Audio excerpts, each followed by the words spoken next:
Le véritable roi. Entends nos prières, Seigneur. Entends nos cris. Sois béni, Créateur de l'univers. Au nom de Jésus-Christ de Nazareth. Amen. Amen, amen. Il est merveilleux, ce grand roi. Ne te sens pas exclu lorsqu'il faut adorer le Seigneur Dieu. Il ne faut pas te marginaliser quand Dieu est en train de convoquer les gens dans sa présence. Nous voulons ce matin parler d'un thème. Après un grand exploit. Après un grand exploit.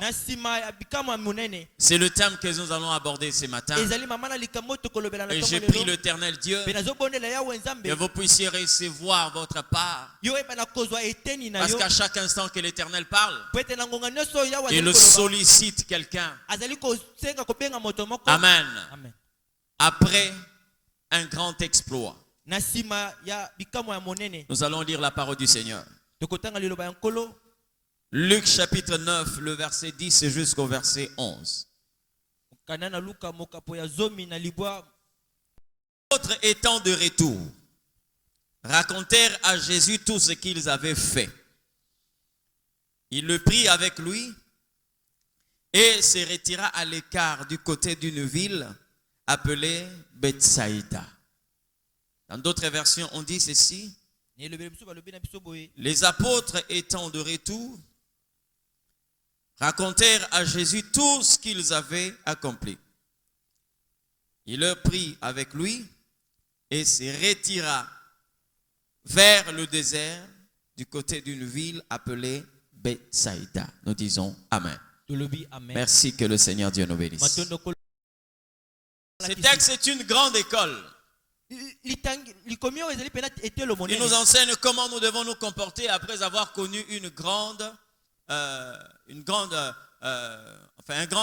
délivrance ou encore un grand exploit avec Dieu. Dans tous les secteurs de la vie, les gens veulent réaliser des exploits. Dans le commerce, dans les affaires, dans les études, dans le ministère. Dans tous les secteurs de la vie. Mais le problème n'est pas seulement de réaliser les exploits. Mais comment se comporter après avoir connu des exploits. Bien-aimé, saisis ces textes, cet enseignement, comme une ligne de conduite, comme un code de vie. Parce que tu es appelé un jour à connaître des exploits, ou tu es en train de connaître aussi les exploits dans ta vie. Alors regarde ce qu'il faut faire. Suivez très bien ce qu'on doit normalement faire, ce que Dieu attend de nous. Ici il s'agit des apôtres de Jésus. Alors j'aimerais d'abord me focaliser sur la relation entre l'homme et Dieu. Et par rapport à cette base, nous allons projeter cela dans d'autres secteurs de la vie sociale. C'est Jésus qui va appeler ses apôtres. Ils étaient au nombre de 12. La Bible dit Jésus leur donne l'instruction d'aller prêcher la bonne nouvelle. 2 à 2, ils sont partis prêcher. Mais le texte qui précède nous montre comment est-ce que ces apôtres ont connu un succès sans pareil. C'était pour la première fois. Ils étaient en train de prêcher. Ils parlaient du royaume de Dieu. La Bible dit qu'ils guérissaient beaucoup de malades. Et ceux qui étaient sous l'emprise de l'ennemi étaient libérés. Ils ont accompli des exploits avec le Seigneur. Mais le problème, c'est ce texte de la Bible. Avant que nous puissions toucher ce qui vient, j'aimerais d'abord parler du début Et c'est verset 10. Les apôtres étant des retours. Bien-aimés dans le Seigneur, dans chaque chose que vous êtes en train de faire, nous n'avons que deux mouvements, l'aller et le retour. Parce que quand le Seigneur Dieu nous appelle, son objectif c'est de nous envoyer. Alléluia. Lorsqu'il nous appelle, après nous avoir chargé d'une mission, il nous envoie. Et quand il nous envoie, il nous attend au retour. Le retour ici, ce n'est pas le fait d'aller et de revenir. Non, parce que pour que nous puissions aller, nous devons emprunter un chemin. Vous comprenez ce que je dis? Si je quitte l'église pour la maison, je vais emprunter le chemin. Et lorsque je respecte ce chemin-là au retour, je peux encore rentrer à l'église. Et lorsque je prends un autre chemin, même si j'ai la pensée de rentrer à l'église, je peux me retrouver ailleurs. La Bible est en train de dire, les apôtres étant des retours. Je veux dire quoi? Bien-aimé dans le Seigneur, dans tout ce que Dieu fait, il attend aussi le retour. Il y a beaucoup de personnes aujourd'hui qui sont en train de prier, que Dieu les élève, que Dieu puisse le bénir. Ils veulent avoir telle ou telle autre chose, parce qu'il nous a fait cette promesse: mon serviteur prospérera. Dans tout ce que nous sommes en train de faire, Dieu nous a accordé la promesse de prospérer. Mais le plus grand problème, c'est le retour. Combien de personnes aujourd'hui qui ont été pauvres, loin de Dieu, mais ils ont été enrichis dans la présence de Dieu? Mais aujourd'hui, Dieu est en train de les chercher. Il y a beaucoup de personnes qui cherchaient Dieu en tant que pauvres, mais enrichis, Dieu commence à les chercher. Il y a beaucoup de personnes qui cherchaient Dieu en tant que célibataires, mais quand ils sont mariés, Dieu commence à les chercher. Si Dieu te cherche, ça veut dire que tu n'es plus là où il devait normalement te trouver. Je suis en train de parler à quelqu'un. Il y a des personnes malades qui cherchaient Dieu, mais après la guérison, Dieu commence à le chercher. Est-ce que tu te retrouves parmi ces gens? J'ai lu dans la Bible un homme qui a fait 38 ans quelque part à la piscine de Bethesda. Il était malade. Dans ces 38 ans, il cherchait la guérison. Il cherchait la guérison, cherchait la main de Dieu. Et quand Jésus est venu, Jésus l'a guéri. Bien aimé, après cette histoire de guérison, on n'a plus jamais parlé de cette personne dans la Bible. Je me suis posé la question: où était-il parti? Cet homme était parti où? Donc si vous voyez cet homme 38 ans à Bethesda, ce n'est pas parce qu'il aime tellement Dieu, mais parce qu'il attend tellement la guérison. Combien de personnes dans nos églises sont là non parce qu'ils ont besoin de Dieu, mais ils sont là parce qu'ils ont besoin de la main de Dieu. Écoute-moi très bien. Ne cherche jamais la main de Dieu si tu n'as pas cherché sa bouche. Comprenez ce que je dis? Parce qu'il y a des gens qui viennent et quelquefois leur intention très bien connue, ils commencent à chercher la main de Dieu. La main de Dieu. Mais qui va chercher la face de Dieu? Qui va chercher la face de Dieu? Aujourd'hui, si vous pouvez avoir la main de Dieu, si vous n'avez pas connu sa face, cette main-là ne vous servira à rien. Parce que la guérison peut être une nouvelle période où tu commences à connaître des choses que tu n'avais pas connues. Ce que vous êtes en train de chercher, il est mieux de chercher Dieu qui vous donne ce que vous êtes en train de chercher que de chercher en Dieu la chose que vous voulez avoir. Je parle à quelqu'un. Les apôtres étant de retour, ils sont allés Ils ont prêché. Ils ont vu la gloire de Dieu. Mais ils devaient rentrer. Jésus lui-même commençait sa journée sur la montagne. Il priait, cherchait la face du Père. Et quand il descendait, il y avait des grands exploits. Mais qu'est-ce qui s'est passé après? Jésus ne voulait pas se stabiliser au milieu de la foule. Jésus ne voulait pas se stabiliser au pied de la montagne pour commencer à contempler ses exploits. Non. La Bible dit qu'il repartait sur la montagne. Quand il accomplissait de merveilles avec le Seigneur, il comprenait qu'il devait rentrer. C'est pourquoi vous allez voir Jésus en train de prêcher. La Bible parle de guérison, de délivrance. Mais après, on vous dit, il se retira sur la montagne. Donc il laisse les exploits et il rentre à la source où il puise ses exploits. Bien-aimé, le travail n'est pas la fin de ton parcours. Parce qu'après le travail, il y a encore des choses à faire. Aujourd'hui, tu peux être chômeur. Mais avoir le travail n'est pas la fin de ta course. Aujourd'hui, tu peux être célibataire. Avoir le mariage, ce n'est pas la fin de ta course. J'aime rappeler cette phrase à tous ceux qui m'entendent. La chose que tu cherches auprès du Seigneur, c'est cette chose qui va marquer la fin de ta course.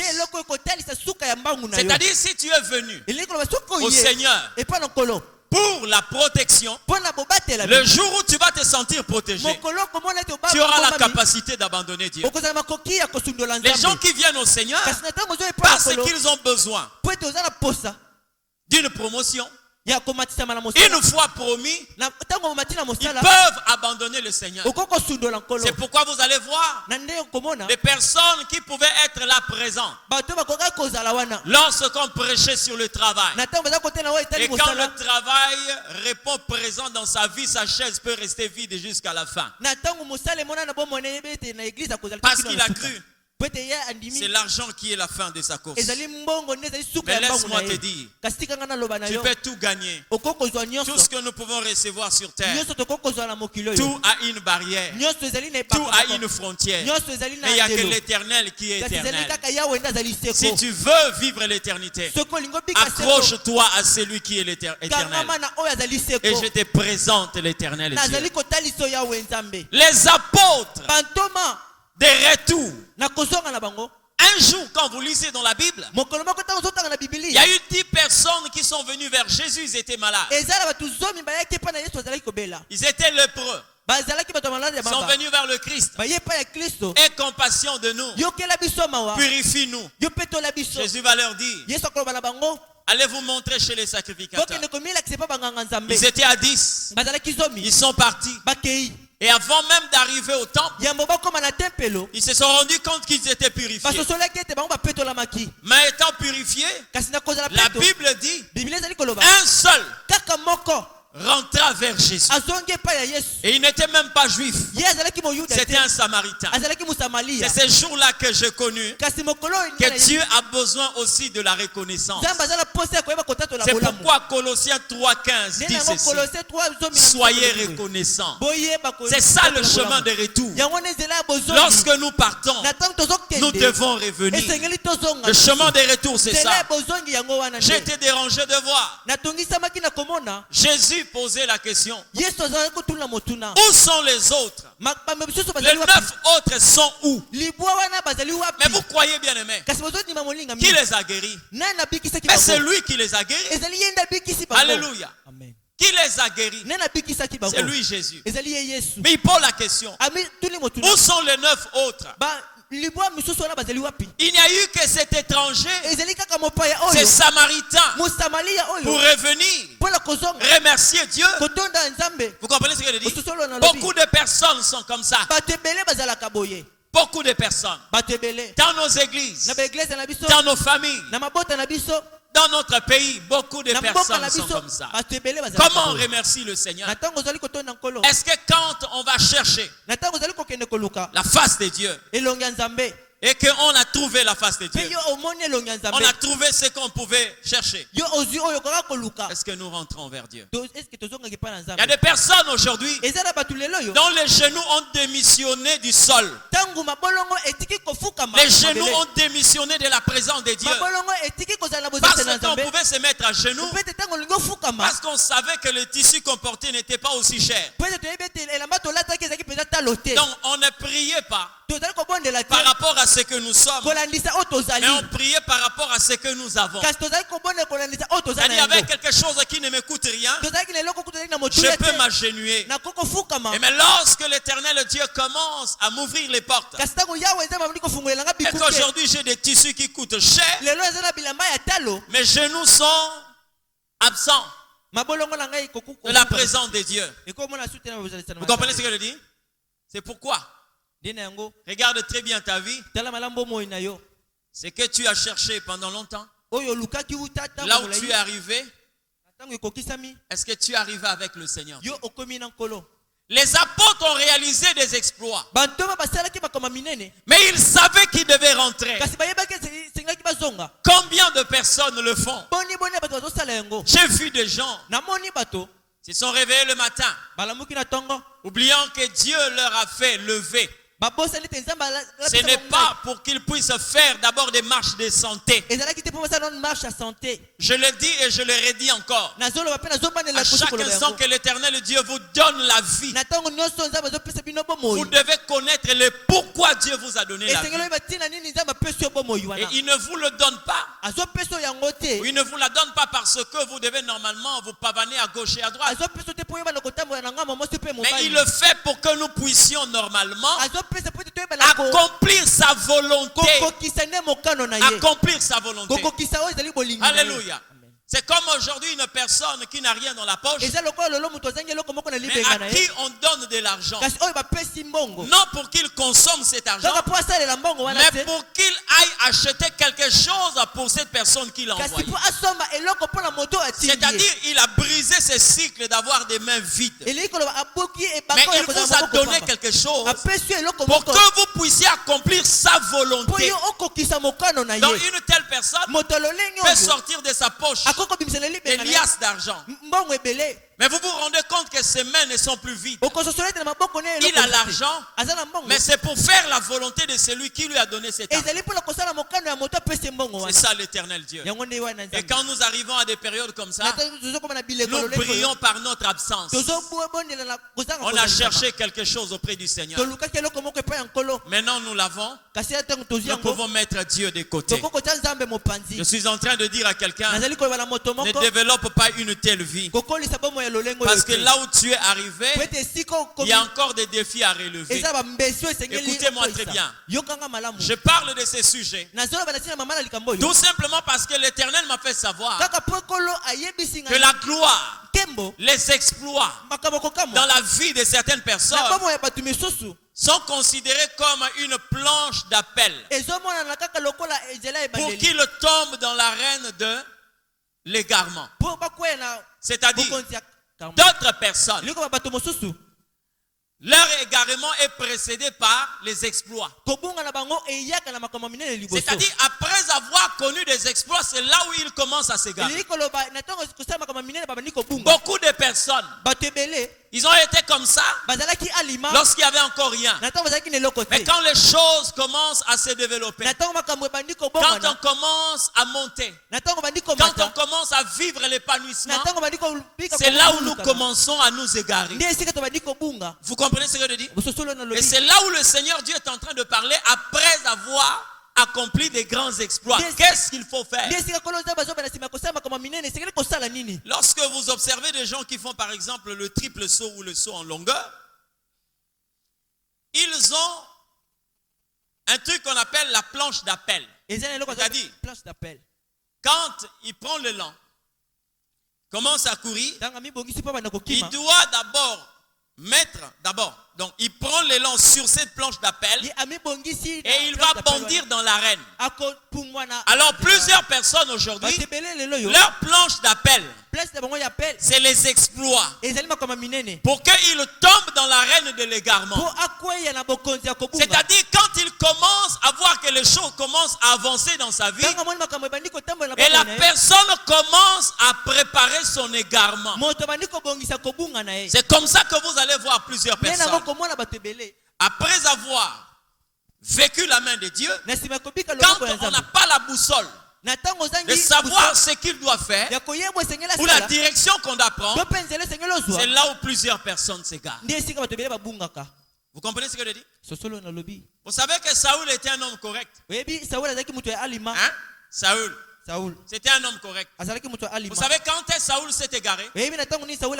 Lorsqu'il a commencé à faire des exploits avec Dieu. Dieu l'a appelé comme roi sur le peuple d'Israël. Un jour, l'Éternel Dieu l'envoie aller combattre. Dieu lui accorde la victoire.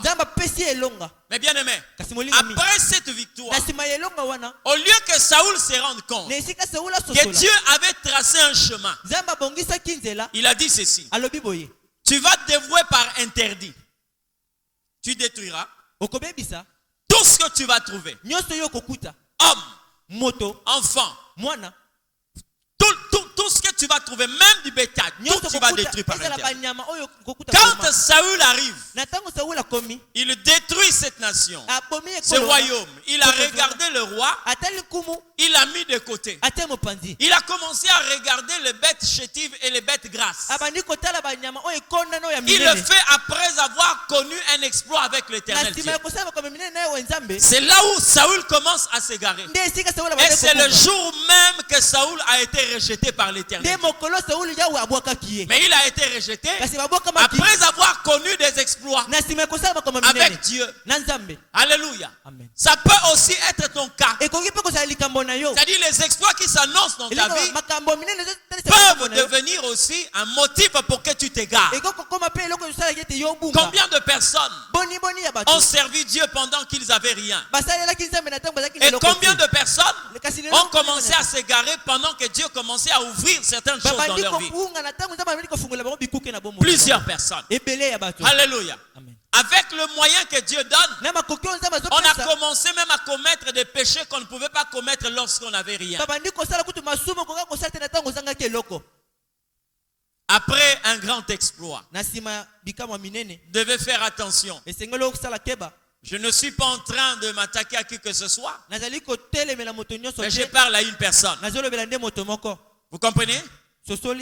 Vous savez qu'il peut y avoir aujourd'hui des moyens, par exemple, qui nous permettent de nous habiller décemment. Mais avec les moyens, on peut commencer à s'habiller d'une drôle de façon, de manière même à offenser l'esprit de la grâce. Aujourd'hui, certaines personnes, on peut dire non, par exemple, à un style vestimentaire. Non parce qu'on est saint, ou parce qu'on est sainte, mais parce que maintenant on a des moyens. On peut porter maintenant une robe qui est fissurée de là jusqu'ici. Et le prix de la robe, $600. Mais pourtant, lorsqu'on n'avait pas d'argent, on pouvait avoir ne fût-ce qu'une jupe, une robe qui arrive jusqu'aux chevilles. Mais devant l'Éternel Dieu, on était correct. Mais l'argent qu'il nous donne, le niveau que nous avons maintenant atteint, nous permet de commencer à pécher contre l'Éternel Dieu. Il y a des gens aujourd'hui qui s'égarent après des exploits. C'est pourquoi la Bible est en train de dire ici, les apôtres étant de retour vers le Seigneur. Tu dois savoir une chose. Le chemin que tu as emprunté pour partir, c'est le même chemin que tu dois emprunter pour entrer. Dieu est en train de t'attendre quelque part. Les Les exploits ne doivent pas te retenir. Mais il y a quelqu'un qui te réclame. Parce que la gloire passera. L'argent passera. Les mariages passeront. Mais, bien aimé, l'Éternel reste pour toujours. Il demeure à jamais. Je préfère dire non au bien de ses membres que dire non à l'Éternel Dieu. La Bible nous a montré qu'Abraham n'aimait pas Isaac plus que Dieu. Dans ta vie, ne cherche pas quelque chose plus que Dieu. Abraham a attendu Isaac, mais il a toujours été avec Dieu. Abraham cherchait Isaac, mais il continue à chercher Dieu. Le jour où sa relation avec Dieu demandait qu'il offre la chose qu'il a attendue pendant longtemps, Abraham a démontré qu'il cherchait Dieu plus que Isaac.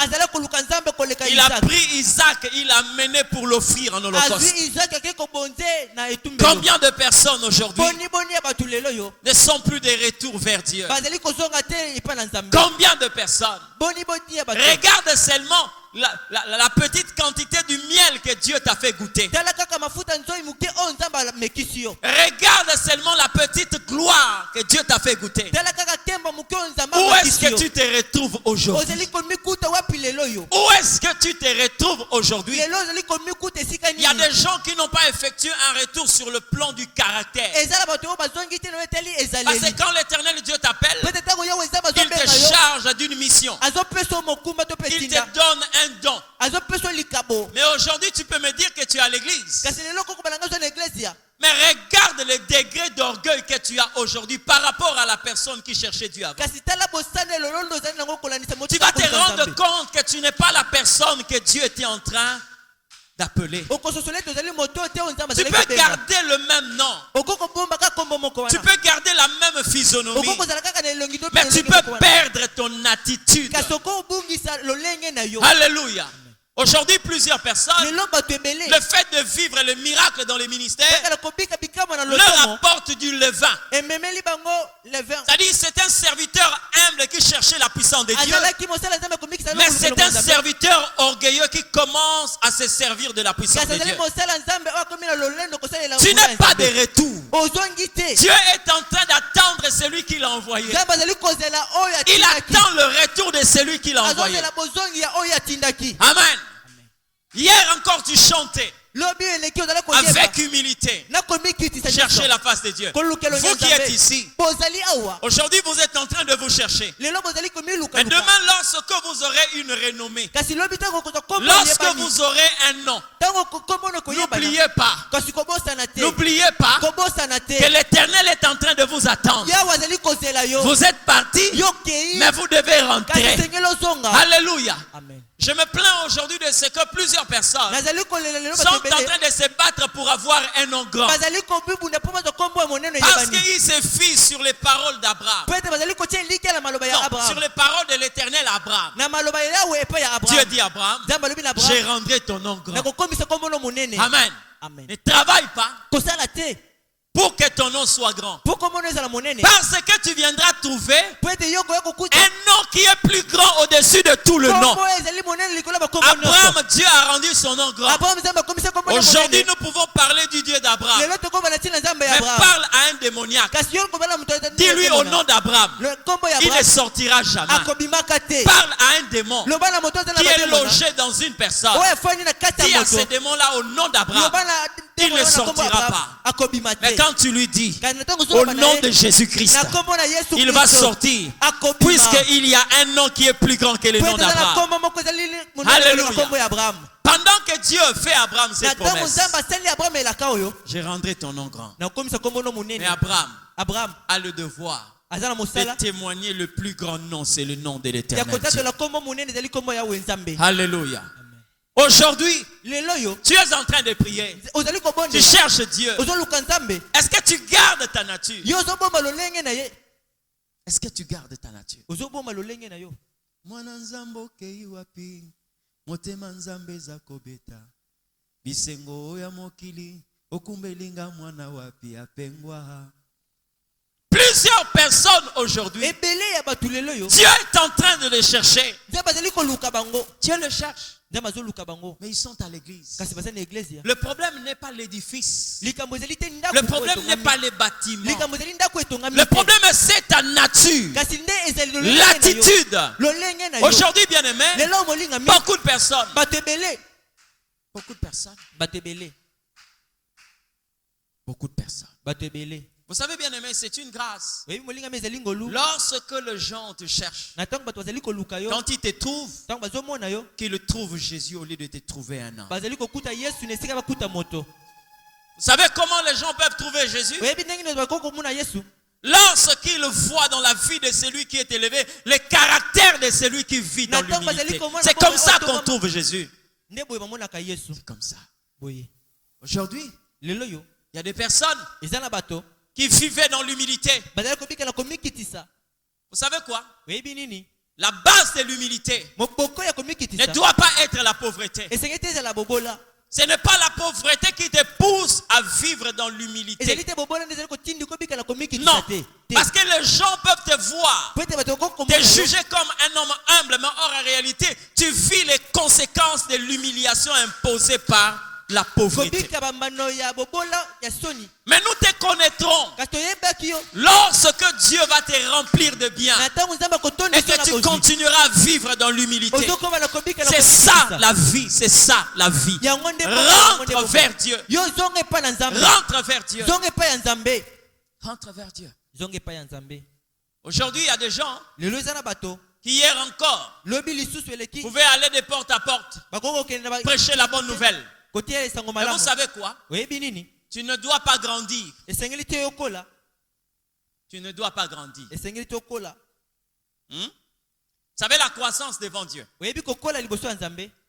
n'est pas de la même manière que nous sommes en train de grandir. Regardez. Lorsque les hommes grandissent, ils prennent il y a une courbe qui est croissante, c'est-à-dire ils prennent soit le marqueur ou soit un indicateur. Ils vont tracer une courbe croissante. Mais pour Dieu, lorsque tu grandis, la courbe doit être décroissante. Lorsque vous lisez la parole de Dieu, la Bible dit Jésus croissait devant les hommes et devant Dieu. Ça veut dire quoi? Dans la vie de Jésus, il y avait une courbe croissante et il y avait une courbe décroissante. Parce que quand vous lisez la Bible, vous allez vous rendre compte. Le jour où Jésus est né, les mages sont venus. Ils ont posé la question: où est le roi des Juifs qui vient de naître? Où est le roi qui vient de naître? Or, lorsque nous regardons dans le zoomorphisme, c'est-à-dire dans le monde animal, quand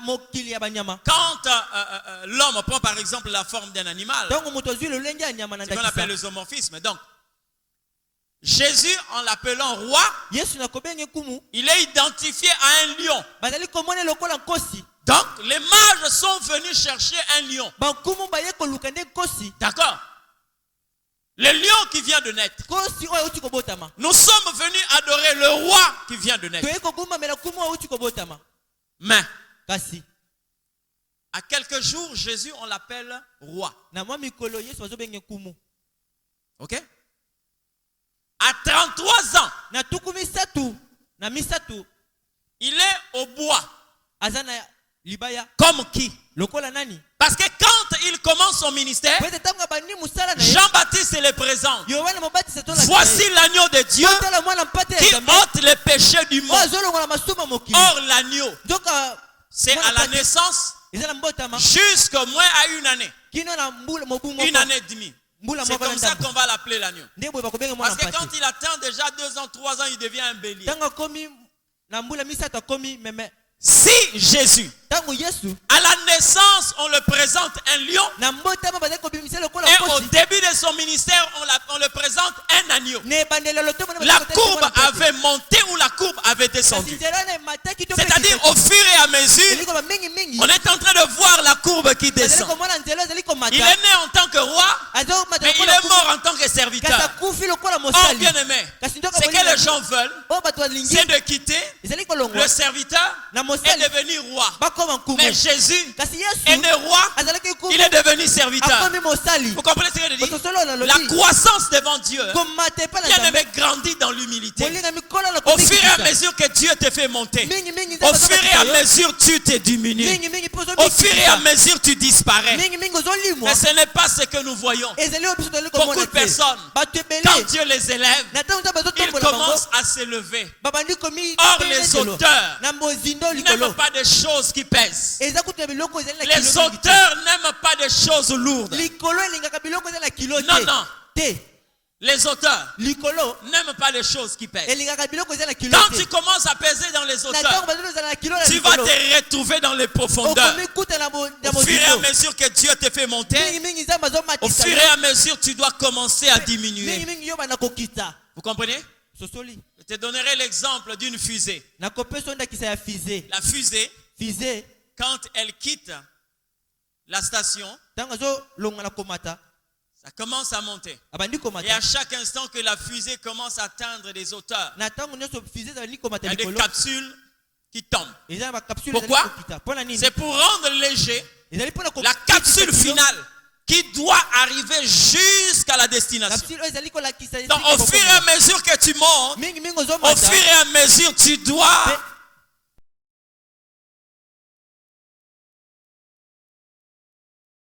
Jean-Baptiste connaissant le principe. Jean-Baptiste connaissant le principe. Quand Jésus est venu prendre le baptême de Jean, c'était une manière de l'élever. Parce que lui qui n'était pas un pécheur, il est venu prendre le baptême de Jean. C'est-à-dire qu'il se soumet à l'autorité de Jean. Et qu'est-ce que Jean a déclaré? Il dit, je ne suis pas digne de délier la croix de ses souliers en me baissant. Il conclut par dire que moi je disparais, que lui apparaisse. Au fur et à mesure que vous êtes en train de disparaître, au fur et à mesure les gens voient le Christ en vous. J'aimerais dire à quelqu'un, quand les gens viennent te chercher, ils doivent venir trouver le Christ. Quand les gens te cherchent, qu'ils viennent trouver le Christ. Rentre vers Dieu. Quels que soient les exploits, tu dois rentrer vers lui. Quels que soient les exploits. Amen. Ne sois pas là en train de vouloir contempler quelquefois tes exploits. Que les gens trouvent que tu es extraordinaire. Et c'est comme ça que vient quelquefois c'est le vin. L'orgueil qui détruit plusieurs envoyés. Il dit quand vous avez fait des choses, regardez-vous comme des serviteurs inutiles. Amen. Rentrez vers Dieu. Rentrez vers Dieu. Je bénis l'attitude de quelqu'un. Il était un fugitif. Il fouillait Saül. Son nom c'était David. Il avait sa harpe. Il chantait pour l'Éternel. Il a commencé sa carrière dans la brousse. Il chantait pour les animaux. Plutôt il chantait devant les animaux pour l'Éternel. En tant que berger, il chantait pour l'Éternel mais devant les animaux. Quand on l'a amené au palais royal, devant le roi, David continue à jouer. Alléluia. Il est allé au désert. David continue à jouer. Les gens pouvaient dire oui. Peut-être qu'il le fait parce qu'il est dans le désert. Il le fait parce qu'il cherche la faveur de l'Éternel. Mais le jour où David est devenu roi, il n'a pas abandonné sa harpe. Le jour où il est devenu roi, David n'a pas abandonné sa qualité de chanteur. Il a composé des psaumes tout en étant roi. Alléluia. Avec tout ce qu'il avait comme honneur, gloire, respect, botosi, un jour, mokolo moko, il est allé reprendre l'arche de l'Éternel. akei kozoli susu sanduku ya Yahweh. Il y avait des chantres, Ezaki na il bayembi, y avait des lévites, ezaki na il y avait balewi, des sacrificateurs. ezaki na banganga nzambe. Ils portaient l'arche de Dieu. Bazalaki- Mais la Bible dit, kasi Biblia ezoloba, David était devant. David azalaki Il liboso, dansait de toutes ses forces. azalaki kobina na makasi Il nyonso, dansait de toutes ses forces. azalaki kobina na makasi nyonso. Sa femme à la fenêtre en train de regarder son mari, le roi, Mwasi na atelema azotala mobali na en train nkumu, de danser. azali kobina, Ça n'a pas plu à sa femme. esepelisaki mwasi na ye Et te. la femme lui a dit, Mwasi alobi na ye, comment toi le roi d'Israël, ndenge nini nkumu ya tu Israeli danses comme un homme de rien? ozobina lokola moto apamba? David lui a répondu en David disant, ayanoli na koloba, je danse devant le Dieu qui m'a choisi à la place de ton père. nazobina liboso ya nzambe oyo Voilà apanga liboso quelqu'un ya qui est tata na yo. rentré vers Dieu. Tala moto asongi mpo na Bien-aimé dans le nzambe, Seigneur, molingami kasi na nkolo, j'aimerais te voir demain. nalingi namona olobi Député, premier ministre, président de la République, Député, secrétaire général, mokonzi ya mais que tu puisses mettre tes genoux à terre. kasi otia mabolongo Si na tu mabele. sais que tu as trouvé ces choses Soki oyebi tozwi en te baloko oyo, prosternant, nakomi tu kitisa, continueras à te prosterner devant okozala l'Éternel. lisusu komikisa Il liboso y a na quelqu'un Yawe. qui a posé la question de Eza na moto savoir moko tunaki motu na qu'est-ce qui koyeba, nous séparera de l'amour de Dieu manifesté en Jésus. bolingo ya Yesu na kati ya- C'est pas la gloire. ezali nkembo te, Si ce n'est pas la famine, soki ezali nzala ce n'est te, pas aussi l'argent. ezali mpe mbongo te, Si ce n'est pas la nudité, soki ezali kozanga ce n'est bilamba pas te, aussi le vestimentaire. ezali mpe elateli te Rien ya ne bilamba. peut nous séparer. eloko moko te kokokabola biso. Alléluia. David a continué avec Dieu. David akobaki na nzambe. Combien de personnes? Boni boni ya bato, Combien de personnes? boni boni ya bato, Combien? boni Un petit travail, mosala kaka moko ya mokie, une petite quantité de miel, mafuta nzo ya mokie kaka, une petite goutte de gloire. mwa nkembo moko ya mokie, On commence déjà à perdre obandi kaka kobungisa ses sens. lolenge wana. Alléluia.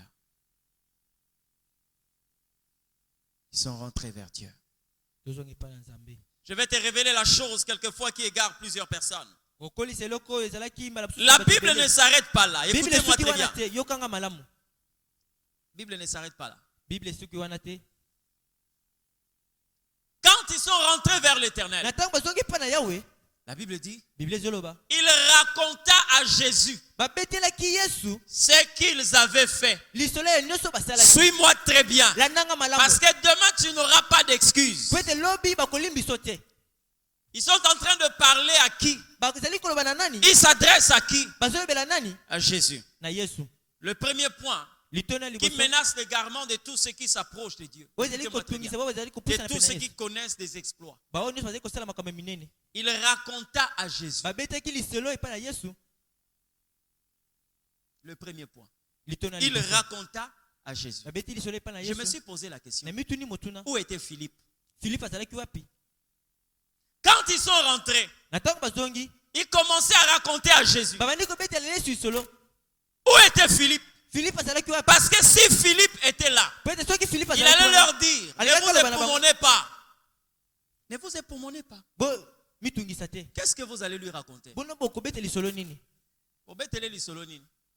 Parce que lui, il est la personne qui vous précède pendant qu'il vous envoie. Peut-être ezali mutu akeli liboso na bino na yambo. C'est-à-dire, quand il vous envoie, c'est c'est qu'il vous a déjà précédé. Qu'est-ce que vous allez lui raconter? bokobetela lisolo nini? Qu'est-ce que vous allez lui enseigner? Bokotangisa ye nini? Alléluia. Si Philippe était là, Soki Philippe il allait leur dire ceci. alingaka loba na bango Vous boye. connaissez cet homme-là? Boyebi moto oyo. Il est celui qui a la capacité de connaître le dedans d'une personne pendant que les hommes n'ont pas la possibilité de le voir. Azala makoki ya koyeba na kati ya moto. Parce qu'il a dit à Philippe, Bwana bina Philippe. voici un Israélite Botela mu en Israël. qui il n'y a point de fraude. Na kasi na lukute. Quand il dit en qui, tango bina ça veut kasi. dire qu'il n'est pas superficiel. Azali kaka likolo. Il a une perception omnisciente. Azali komona na kati. Il voit toutes choses. Azomona biloko. Alors un Dieu comme ça, Kasi nzamba vous lolongo. ne pouvez pas lui raconter ce que vous avez fait. Tokoko betela lisolo ya auto salite. Amen. Amen. Vous ne pouvez pas lui raconter ce que vous avez fait. Okoko betela lisolo ya oyo salite. Quand les disciples est allé trouver Philippe, Na tango ba disciple bakoko kuta na Philippe. alors il a dit à Jésus, Alobi na Yesu. il a dit à Philippe, sur Jésus, il a dit, nous avons trouvé le Messie. Tomoni Mesia. Viens et vois. Yakomona. Pendant qu'ils viennent, Na tango bazo dans sa pensée, na likanisi na il ye. s'est dit que je vais surprendre le maître. Alobi na tingala kosutukisa Je mkuu. vais dire au maître, Alobi na mokonzi. j'ai fait l'évangélisation. Na sali na panzi tango malamu. Voilà l'âme que j'ai gagnée. Voici cette âme que j'ai amenée. Mais quand ils viennent, avant que lui ne parle, Jésus dit, voici un Israélite en qui il n'y a point de fraude. Lorsque vous lisez cette phrase, Jésus-Christ identifie déjà Philippe comme étant un Israélite. À cette époque-là, il n'y a pas de pièce d'identité. Mais Jésus révèle, il dit que Philippe est un Israélite.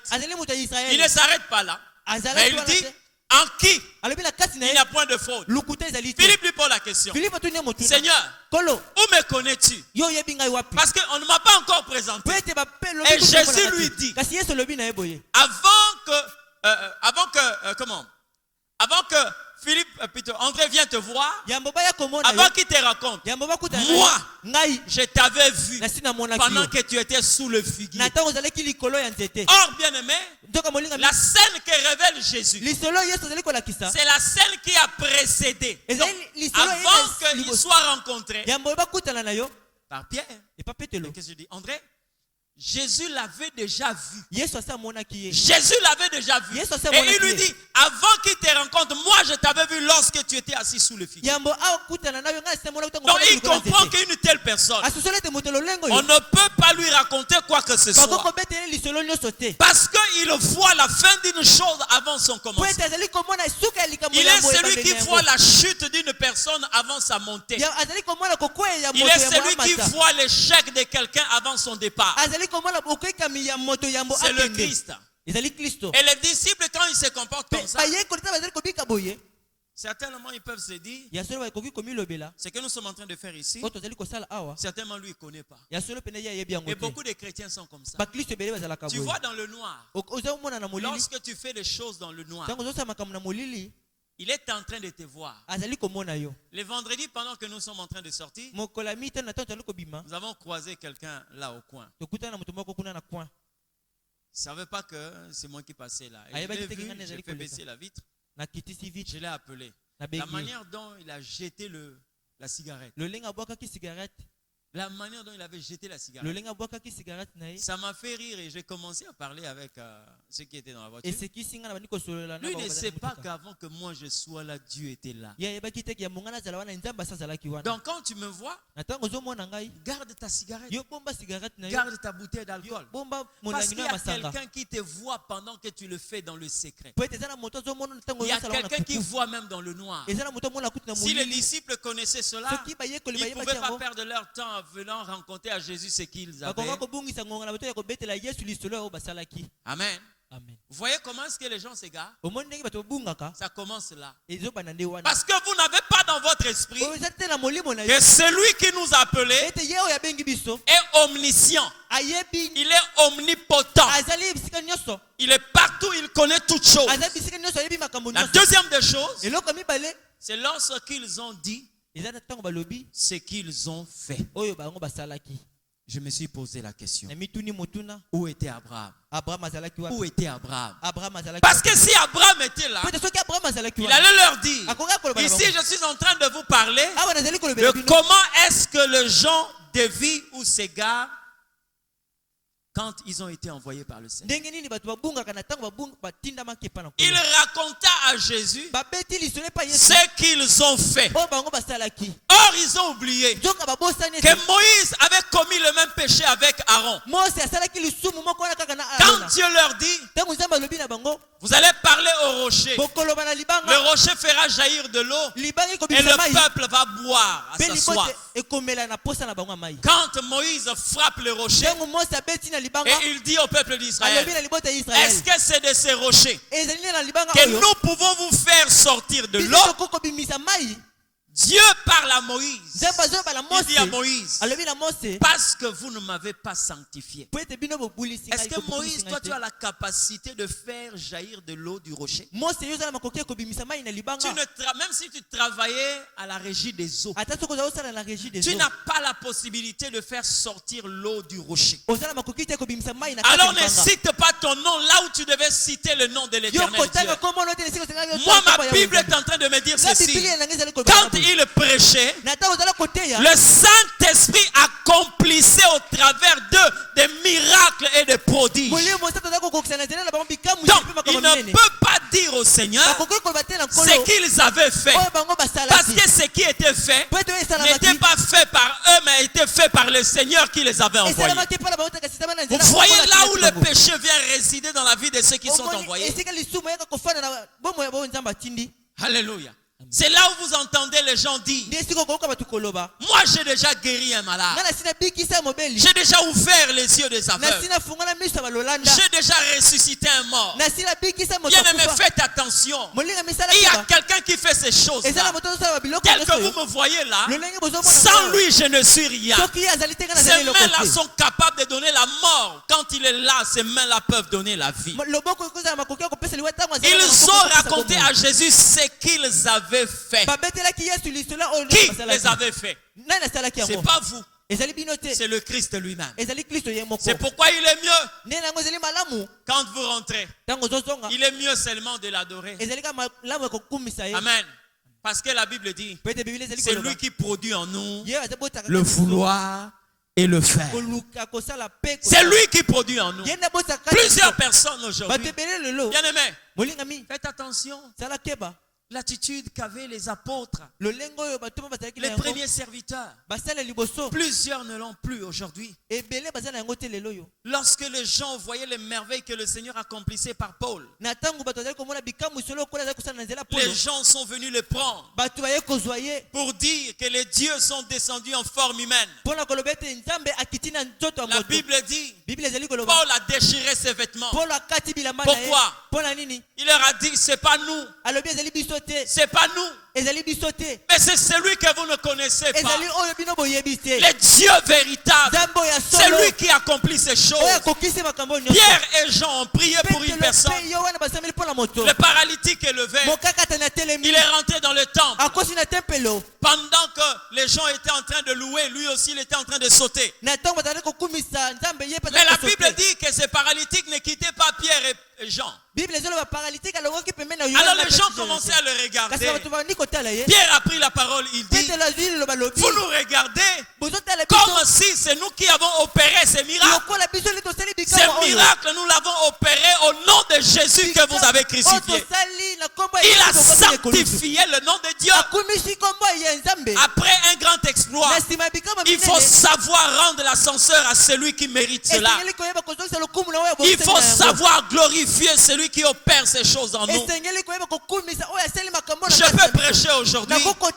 Les gens peuvent dire waouh. Mais n'oubliez pas, un homme sans Dieu, il n'est qu'une source de mort. Un homme sans Dieu, il n'est que la source de la destruction. Mais quand Dieu est là, nous pouvons accorder la vie. Ce n'est pas par nous-mêmes, mais par celui qui nous a rendus capables de le faire. C'est Jésus. Alléluia. Amen. Il raconta à Jésus ce qu'ils avaient fait.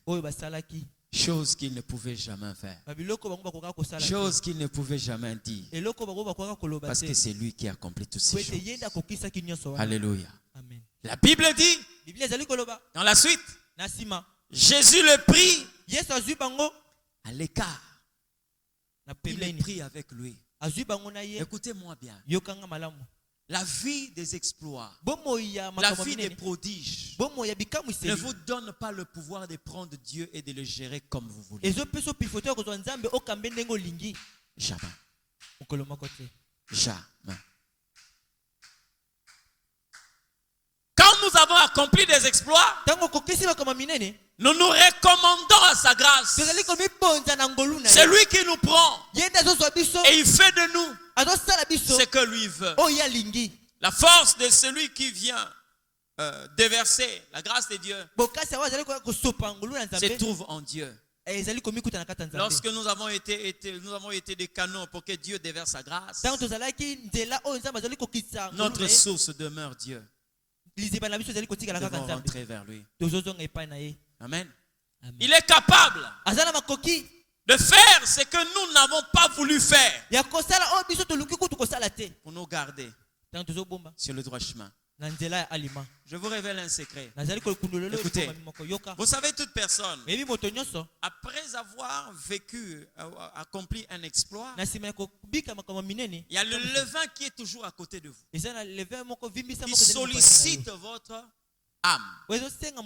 C'est là où quelquefois l'orgueil pénètre. C'est là où le complexe de supériorité commence à entrer dans l'homme. Jésus a épargné ses disciples de ces levains-là. Regardez comment il a opéré. Les gens avaient faim. Jésus dit à ses disciples, donnez-leur à manger. Il dit bien, donnez-leur à manger. Les gens ont entendu que Jésus a dit à ses disciples qu'il nous donne à manger. Mais nous sommes dans un lieu désert. Ils ont dit, Seigneur, l'argent que nous avons ici, même si nous pouvons acheter une quantité, nous ne pouvons pas répondre aux besoins de toute cette population. Mais il y a un jeune ici qui a 2 poissons et 5 pains. Jésus leur dit, faites-les asseoir. Les apôtres sont allés dire aux gens, asseyez-vous, par rangée des 50, asseyez-vous. Soyez. Jésus rend grâce. Il prend ses pains. Il donne à ses disciples. Distribue-les. Et le poisson. Jésus n'était pas en train de distribuer, mais ses disciples qui distribuaient. Et quand il le faisait, les gens qui étaient là en train de dire, ah, Pierre est formidable. Oh, Matthieu est formidable. Ah, Jean, waouh. Mais vraiment, ces disciples-là, vrais serviteurs, ils étaient en train de distribuer. Pendant qu'ils distribuaient, le pain ne faisait que se multiplier. C'était entre leurs mains. Donner du pain, ils donnaient le poisson, ils donnaient du pain, et ils pouvaient être là en train de regarder le peuple qui mangeait. Et les gens qui le regardaient de loin étaient en train de dire, waouh, ces gens-là sont formidables. Pour ne pas qu'à la fin, qui commence à marcher comme ça, et demander aux gens, vous êtes rassasiés? Ça va? Jésus a dit non, faites attention. Vous avez accompli un exploit avec Dieu. Alors n'ouvrez pas la porte pour que l'orgueil. Dès qu'ils ont fini de manger, les personnes qui étaient en train de recevoir de la nourriture entre vos mains, comme ça, parce qu'ils étaient assis, les disciples étaient debout. Donc, une position de supériorité par rapport à ceux qui doivent recevoir. Lorsque vous n'êtes pas prudent, après avoir donné, vous allez monter sur les gens. Mais quand ils ont fini, certainement le peuple le voyait. Ces gens-là sont terribles. Jésus leur a posé la question. Ils ont fini de manger? Oui, Seigneur. Ils sont même rassasiés. Jésus leur dit, allez-y ramasser les morceaux qui sont restés. Alors, toi qui étais debout devant ceux qui recevaient, maintenant là, c'est le monsieur qui a mangé qui te dit, il y a encore un autre morceau ici. Prends ça. Prends ça. Il y a encore un autre morceau là-bas. C'est-à-dire que tu as accompli des exploits, mais le Seigneur t'aide à t'humilier. Tu viens maintenant ramasser. Et ils ont mangé, ils ont laissé. C'est toi qui accomplis des exploits qui dois normalement ramasser. Jésus va les aider pour leur dire après les exploits, vous ne devez pas vous enorgueillir. Vous devez vous humilier.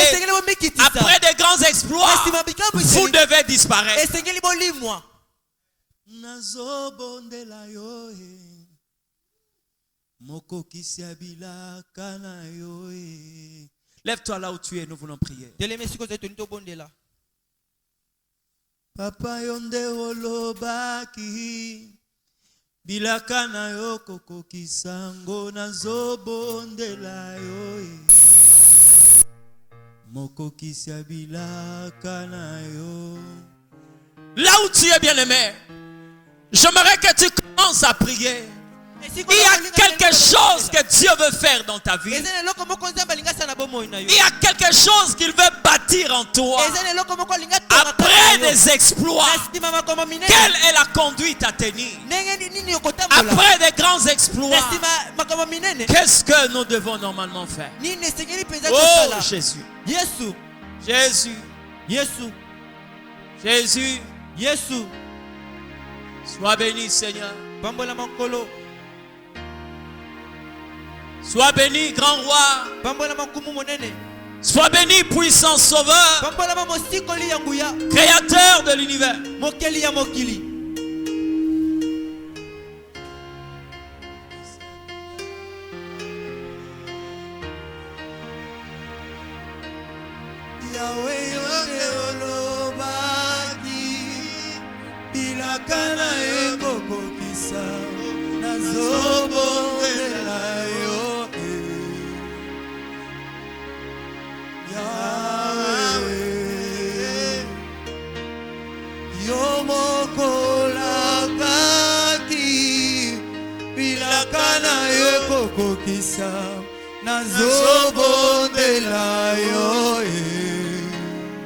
Jésus.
Usimbi bomoy